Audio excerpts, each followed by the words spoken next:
What would you do if a ghost corrected your work?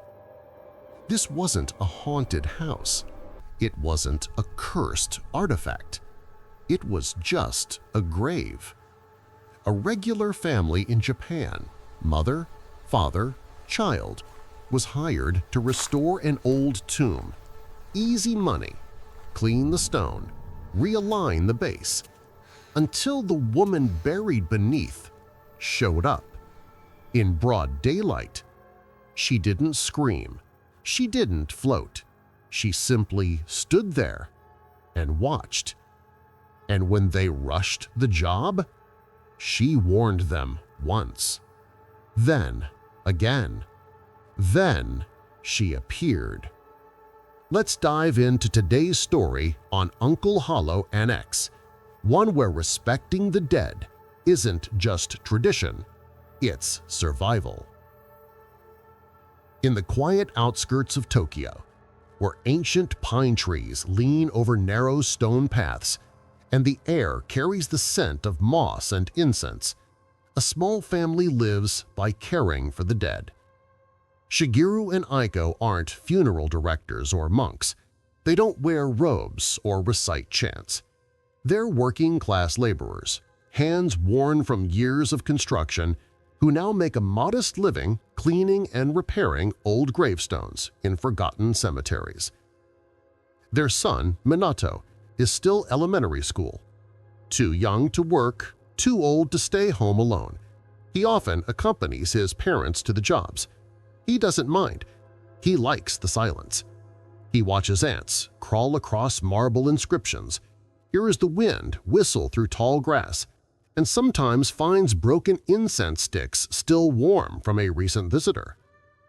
For the family, it's honest work, quiet, respectful, spiritual in its own way. They never expected anything more than cracked stone, overgrown weeds, and the occasional stray cat. But that changed when a well-dressed businessman approached them with a special request. His mother had passed years ago. Her grave, part of an old family plot, had begun to lean. The stone base was shifting, the joints between the slabs growing mossy and weak. He asked them to restore it, not just clean it, but realign it with care. Make it perfect again. He paid in advance. It seemed like just another job, until Aiko saw the woman in black. Before we go any further, comment where in the world you're watching from, and make sure to subscribe because tomorrow's story is one you don't want to miss. The job site was unlike any other. Tucked deep into the hills outside Tokyo, the cemetery was old, older than anyone in town could remember. It sat behind a small Shinto shrine, partially hidden by wild bamboo and towering pines. Most of the stones were cracked, their inscriptions softened by time, some completely illegible. The paths were uneven, the air damp, and the silence complete. When Shigeru first stepped into the graveyard, he paused. "This place hasn't been touched in decades," he muttered. Aiko didn't answer. Her eyes were drawn to one particular grave, larger than the rest, black marble stained green with moss. The nameplate was barely visible beneath years of grime, but the stone was still imposing. It had once been grand. This was the grave. The client, a man in a gray business suit with clean shoes and tired eyes, had brought them there personally the day before. "She was a strong woman," he said softly, staring at the stone. "Too strong, maybe. Everything had to be perfect, even now." He didn't say much more. The instructions were clear. Realign the foundation, seal the cracks between the slabs, and clean every surface until it gleamed. No shortcuts, no quick fixes. "Make it worthy of her," he had said, handing them a thick envelope of cash before disappearing down the hill. The family got to work the next morning. Shigeru set up a small wooden stand for his tools. Aiko began scraping moss from the edges with a soft, bristled brush. Minato helped by fetching water and laying out clean towels. No one spoke much. The only sounds were the scrape of metal on stone, the soft splash of water, and the occasional flutter of wings from the crows above. By midday, the sun filtered through the trees in slanted beams. Dust danced in the light. The grave seemed to settle deeper into the earth, as if it were watching. Aiko knelt by the side panel, inspecting a hairline fracture near the base. "We'll need to adjust the lower slab," she told her husband. "It'll take time, maybe 2 extra days." Aiko hesitated. The client wanted it fast, but something about this graveyard made her feel like speed wasn't the point. That afternoon, she sat under a pine tree for a short break, wiping sweat from her brow. That's when she heard it. Footsteps, crisp, deliberate, stepping on dry leaves, close. She turned. No one, just wind through the trees. She stood slowly, eyes scanning the rows of graves. Minato was on the other side of the plot, cleaning a stone bench. Shigeru was kneeling by the front panel, adjusting a support wedge. But Aiko knew what she had heard. She shook it off. Probably a squirrel, or her own heartbeat echoing in her ears. Still, she didn't sit again. Not that day. Something about this graveyard didn't feel empty. It happened on the 3rd day. The morning passed quietly, with the family working their usual rhythm. Shigeru handled the structural realignment, measuring the angles, lifting the heavy slabs with careful precision using a jack. Aiko focused on the joints, gently scraping out old mortar and debris with a narrow wooden pick. Minato, patient as ever, swept fallen leaves from the stone paths nearby. By noon, the cicadas screamed from the trees. The sun hung directly overhead, washing the cemetery in harsh light. Aiko wiped the sweat from her forehead and walked toward the shade of a pine tree just beyond the grave. She sat on a small stone bench to rest. The moss was cool beneath her palms. She closed her eyes for just a moment, and then she heard it. Crunch. The sound of a footstep on gravel and dead leaves directly behind her. Her eyes snapped open. At first, she thought it might be Shigeru, but when she turned around, her breath caught in her throat. A woman stood there. She was tall, dressed in a black kimono that shimmered slightly in the sunlight. Her posture was impeccable, her hands folded neatly in front of her. A thin string of white pearls hugged her neck, and her lips were painted a sharp, unnatural red. But what struck Aiko most was her face, expressionless yet piercing, as if she wasn't looking at Aiko, but through her. The woman said nothing. Aiko blinked. And just like that, she was gone. There was no sound, no motion. The space she had occupied was now just air. Aiko stood up quickly, her heart pounding.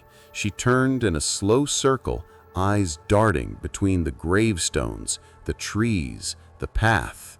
She saw no one, not even a bird. Minato was still a few rows away, humming softly as he rearranged cleaning cloths. Shigeru was crouched, focused on re-leveling the base. Aiko placed a hand on her chest, trying to steady her breathing. Was she dehydrated, sleep-deprived, overheated? She didn't know, but what she did know was this: the woman she saw was real. The details were too sharp, too specific to be imagination. The red lipstick, the pearls, the pressed kimono, even the way the sunlight had cast a hard shadow across her cheek. Aiko didn't tell her husband, not yet. Instead, she returned to work, but her hands weren't as steady. She found herself glancing behind her more often than usual, jumping slightly at every breeze, every rustle of leaves. By the end of the day, she was exhausted, not from labor, but from watching. As the sun dipped below the treetops, the family packed their tools in silence. Just before they left, Aiko paused at the grave. She stood still, staring at the black stone. For a split second, just a flicker, she thought she saw something move in the reflection of the polished surface. A dark sleeve, a pale hand. She blinked again. Gone. The next day, Aiko arrived early. She didn't sleep well. Her mind had replayed that woman's face all night. Eyes blank, lips red, and that haunting stillness. Not angry, not kind, just watching. When they reached the grave, the light was soft and gray. A fog had rolled through the pines overnight, coating the cemetery in a thin veil. Everything looked faded, like an old photograph. Shigeru went to work immediately. There was still structural work to be done, leveling the base stone, sealing the front panel. He whistled as he moved, as if to break the silence. Minato helped his father unload the buckets and cloths. Aiko stayed back. She walked around the grave slowly, inspecting the corners. The top stones looked fine, but there was one troubling section, the back left corner of the base slab. It had a subtle dip, the kind that most people wouldn't notice, but if left alone, it could eventually cause the entire structure to lean. They had discussed it before. Fixing it would mean taking off part of the top layer, resetting the base, and delaying the job by at least a full day. Aiko hesitated. "We can leave it," she whispered to herself. "No one will notice." She turned her head slightly to glance at her husband. He was focused on the other side. She could skip it, get paid, move on. And then, a voice, clear, right behind her. "You know that's not right." Aiko spun around. No one. The fog was lifting now, slowly revealing the trees in full. But no figure, no movement, not even Minato. She stood completely still, heart thudding in her ears. Then came another sentence. "The foundation isn't level. You're cutting corners." It wasn't shouted, it wasn't whispered. It was spoken, firm, direct, and utterly certain. Aiko backed away from the grave, scanning every direction. Still nothing. And yet, the words hung in the air, as if the air itself had shape. She stumbled slightly, knees weak. Her hand landed on a stone lantern to keep balance. A part of her wanted to call out to Shigeru. Another part didn't. Not yet. Was she losing her mind? Or was someone, something, here? She looked back down at the corner of the grave. The dip in the stone seemed deeper now. Not physically, but emotionally. Like a wound she was trying to ignore. She made her decision. Aiko knelt down, pressed her hand against the cold marble, and whispered back, "Okay, I'll fix it. I swear." And just like that, the cemetery went still. Even the cicadas stopped for a moment. The air felt lighter, as if the pressure had lifted. Later that afternoon, while the family ate a quick lunch under a nearby tree, Shigeru noticed something. "You adjusted the back corner?" he asked. Aiko nodded. "Thought it might shift over time," she replied, keeping her tone casual. Shigeru shrugged. Good call. Aiko didn't say anything else, but she couldn't help glancing at the grave as she chewed her rice ball. Was that it? Or would the voice return? It started with a phone call. The morning after the voice in the graveyard, Aiko's phone rang just as they were loading up the van. She didn't recognize the number, but she answered anyway. "This is Takeda," the voice said. "I hired you. The grave restoration, my mother's." Aiko tensed. "Yes, of course," she replied politely. "Everything's going smoothly." There was a pause. Then Takeda spoke again, quieter. "I had a dream last night." Aiko said nothing. Her hand tightened around the phone. She was standing in front of the grave, wearing what she always wore to funerals: black kimono, pearl necklace. She looked upset. Aiko swallowed hard. She didn't speak at first, just stared at me, and then she said, "They're rushing it. The bass isn't sound." Silence. Takeda sighed through the phone. "I don't usually believe in this stuff, but when I woke up I felt sick. I had to call. I'm coming by later." He hung up before she could respond. Aiko lowered the phone, her face pale. Had he really dreamed that? Or had his mother reached across the veil to warn him, just like she had warned Aiko? That afternoon, Takeda showed up earlier than expected. He wore the same gray suit, no tie. This time, his eyes looked more alert, like he was watching for something. He didn't say hello. He simply walked straight to the grave and crouched down, examining the edges. His fingers brushed the joints between the slabs. He tapped one of the cornerstones, listening for hollowness. Shigeru stepped back, slightly annoyed. "Is something wrong?" he asked. Takeda looked up slowly. "I don't know yet." Aiko stayed silent. She kept her distance, watching both men. After a few minutes, Takeda stood and turned to Aiko. "You fixed the back corner." "Yes," she replied. "It wasn't quite level." He nodded once. "Good."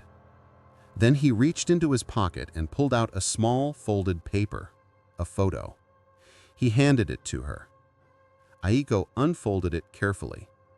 It was a black and white portrait, a woman in her 60s, traditional hairstyle, pearl necklace, calm, composed. It was her.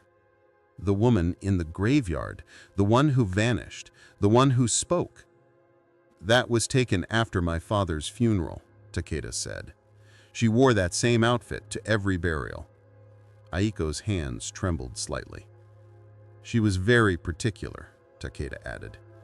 "She believed if you dishonored the dead, especially your own blood, they wouldn't just rest uneasy, they'd follow you." He slipped the photo back into his pocket. "Finish the job, carefully." Then he turned and walked back toward the road, disappearing down the same path he came from. Shigeru looked at Aiko. "What was that about?" She shook her head. "Nothing," she lied. "Just making sure we do things right." But deep down, Aiko knew something had changed. She wasn't the only one being watched now. The fog lifted that day. It was the clearest morning since they had started the job. Sunlight poured through the gaps between the trees, casting perfect shadows across the mossy ground. The cemetery felt different. Not lighter, just exposed. As if someone had peeled back a layer of silence to reveal something beneath. The family arrived early again. There wasn't much left to do, just polish the stone and secure the final fittings. But no one talked about finishing quickly. Not anymore. Aiko was quieter than usual. She moved methodically, carefully wiping down each surface, her fingers tracing every character etched into the marble. Her eyes kept drifting toward the photograph burned into her memory. That face, those pearls. Minato helped his father arrange the flower vases. He was humming softly under his breath when he noticed something strange. "Mom," he said, pointing, "the wind's blowing only here." Iko looked up. It was true. The trees around the grave were perfectly still, but right above the headstone, the air shimmered. The wind, a breeze with no sound, lifted a thin cloth they had placed over the top to prevent sun damage. It floated up slowly, like a curtain being pulled back. Then it twisted mid-air and dropped directly at Aiko's feet. She bent down to pick it up and froze. Because there, nestled between the cloth folds, was a photograph. Not one they had brought, not a copy of the one Takeda had shown her. This was older, a different photo. Same woman, but younger, late 40s maybe, wearing the same black kimono, still those pearls, standing in front of the very same grave decades ago. Except in this photo, she wasn't alone. Standing beside her was a boy, maybe 8 or 9 years old, sharp eyes, serious expression. Iko's breath caught. She whispered, "Minato, go help your father for a moment." He obeyed without question. She turned the photo over. Nothing. No writing, no date, just worn edges and faint water damage. She looked around, holding the image tightly. Who put this here? She hadn't seen Takeda since yesterday. The cemetery had no other visitors. There were no bags, no tools, no signs of recent presence. Just the family and the graves. Yet somehow, this photo had appeared. Not placed, not left behind, delivered. Iko showed it to Shigeru. His brow furrowed. He asked, "That's Takeda, isn't it?" pointing. Iko said quietly, "I think so, but that means the picture is at least 30 years old. Where did you get it?" "I didn't. It came to me." They stared at the grave together, unsure of what to say.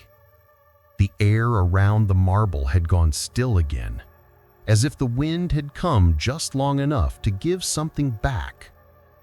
They stayed late that day, not by plan, but because no one wanted to leave. The atmosphere had changed. The grave didn't just feel old anymore. It felt alert, like something was waiting. Shigeru focused on tightening the metal brackets underneath the marble slab. He moved slower than usual. Even he, the most skeptical of the three, now worked with reverence. Aiko cleaned the nameplate one final time. Her hands shook slightly. She kept glancing at the bushes behind the grave, half expecting movement. Minato sat on the bench nearby, silently holding a cup of barley tea. His eyes followed every rustle in the trees. The sun began to dip. Shadows grew long. That's when it happened. A sudden gust of wind blew through the cemetery. Not a breeze, but a force, like a door swinging open between worlds. The air dropped 10 degrees in an instant. Minato flinched. Aiko stood up fast, instinctively moving between her son and the grave. Then she saw her, standing at the far edge of the plot. The woman in the black kimono. Clear, solid, real. Not a shadow, not a flicker, a full apparition. She walked slowly, soundlessly, across the stone path.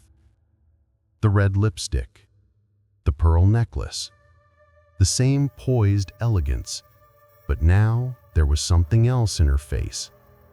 Anger, controlled, silent, but unmistakable. She stopped just 3 feet from Aiko. Shigeru stood frozen, tools in hand, his jaw slightly slack. Minato gripped his mother's hand without a word. The woman spoke. Her voice was calm, but hard, like iron under silk. "I warned you once." She took a step closer. "Then I warned you again." Another step. "But you were still willing to cut corners." Aiko opened her mouth, but no sound came out. "This grave," she said, "isn't for show. It's for peace." She looked down briefly at the nameplate, then back to Aiko. "If you cannot finish it right, then I will undo what you've done." The air pulsed, like a low hum of static before a lightning strike. Aiko dropped to her knees. "Please, I'm sorry. We fixed it. We really did. I swear to you." Shigeru stepped forward, his voice low. "We didn't understand, but now we do." The woman stared at them both. Then, slowly, she turned to Minato. The boy didn't look away. He just nodded. Quiet. Steady. For a brief second, her face softened. The anger faded into something more human. A trace of grief, of love not yet let go. She looked back at Aiko. "Finish it. Tomorrow. With care. No shortcuts." Then she turned and vanished. Not faded, not dissolved. She simply stepped out of existence like a candle blown out in a windless room. The temperature returned to normal.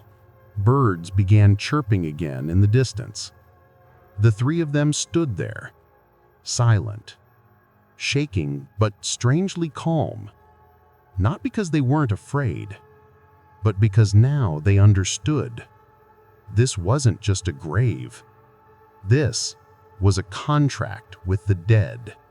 They arrived at sunrise. No words were spoken during the drive. The streets were quiet, still washed in early morning mist. Even Minato, who normally hummed or pointed out clouds, stayed silent in the back seat. This wasn't just about finishing a job anymore. It was about setting things right.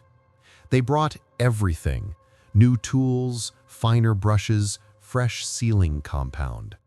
Shigeru had sharpened every blade. Aiko had cleaned every rag. They wore white gloves, not just for protection, but as a gesture of respect. They bowed before the grave before lifting a single stone. And then they began. The first step, undoing everything. Shigeru dismantled the entire top structure, piece by piece. Not because it was structurally unsound, but because starting over was the only way to show sincerity. The bolts were removed, the joints scraped clean, no shortcuts. Aiko scrubbed each stone panel with rice husk polish until the black marble shone like still water.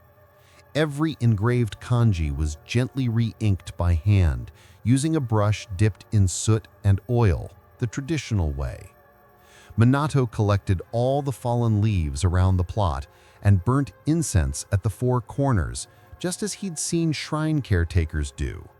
No one asked him to. He just knew. They worked without breaks. No lunch, no tea. Just steady motion, sun up to sundown. As they rebuilt the foundation, Aiko whispered small apologies with every stroke. "We're sorry for the delay. We meant no disrespect. You were right to speak up."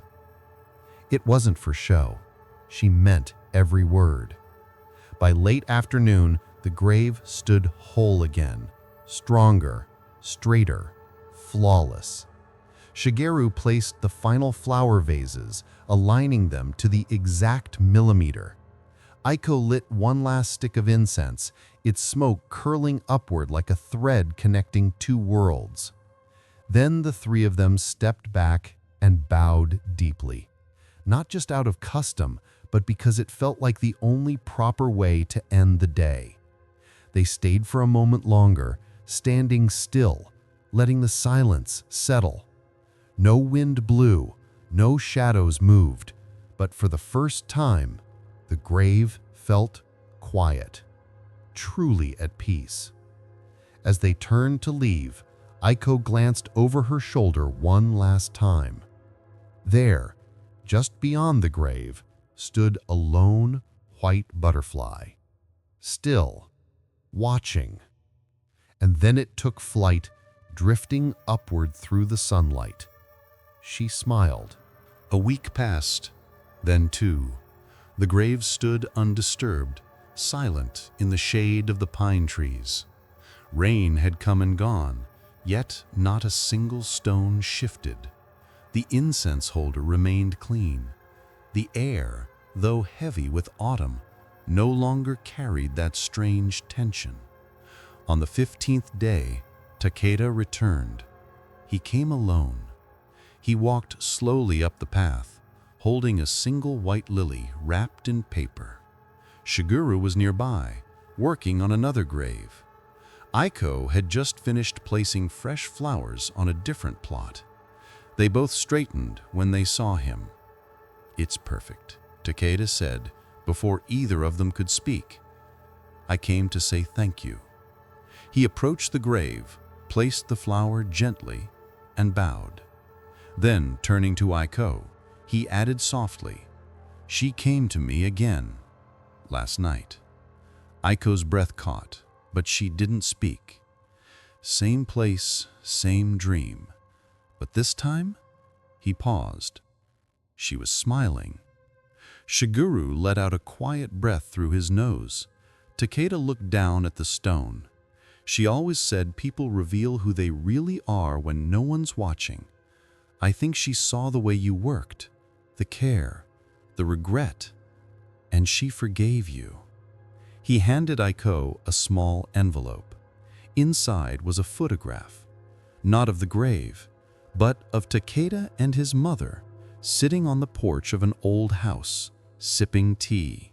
She was laughing, her hand raised mid-gesture. The light caught her pearls just right. She wanted to be remembered this way, not as a ghost, not as a warning, just as herself. Then he turned and walked away, leaving them in silence. Weeks later, word began to spread. Other families started calling. Some said they'd heard about the restoration experts in the hills. Others claimed they had seen the grave and felt something, a calmness, a kind of presence that lingered like warm sunlight. Business grew, but Shigeru and Aiko never rushed a job again.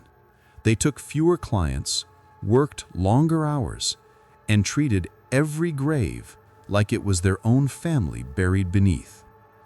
Minato eventually grew up and took over the family work. He installed a small wooden sign near their workshop. It read, "We don't just clean graves, we protect peace of mind." And in a quiet drawer beneath his desk, tucked neatly between records and polishing tools, was the photograph of the woman who had once appeared in broad daylight, not to haunt, but to remind. In a world obsessed with speed, convenience, and shortcuts, this story reminds us that some things are sacred and should never be rushed. The grave wasn't just a pile of stones. It was a symbol of peace, of closure, of generational memory. When that peace was disturbed by carelessness, the boundary between the living and the dead began to bend. The family learned something profound. To honor the dead is to protect the living. It's a lesson that transcends culture. Whether in Japan, Vietnam, or anywhere else, the way we care for the resting places of those who came before us reflects how deeply we value life itself. There's also a powerful reminder here about doing the right thing even when no one is watching. Because sometimes Someone is watching, and it's not always someone alive. The ghost in this story wasn't evil. She was guarding dignity, demanding respect, insisting on accountability, not for revenge, but for balance. And in the end, that balance was restored, not through rituals, but through honest, humble work. If this story gave you chills, hit that like button to let the algorithm know it deserves to be seen. Comment below. Do you believe spirits protect their graves? Have you ever had a moment where you felt someone was watching from the other side? And don't forget to subscribe, because tomorrow's story brings you inside a home that refused to stay empty even after demolition. Hit the bell so you don't miss it. Share this with someone who rushes through life too fast. This story might slow them down.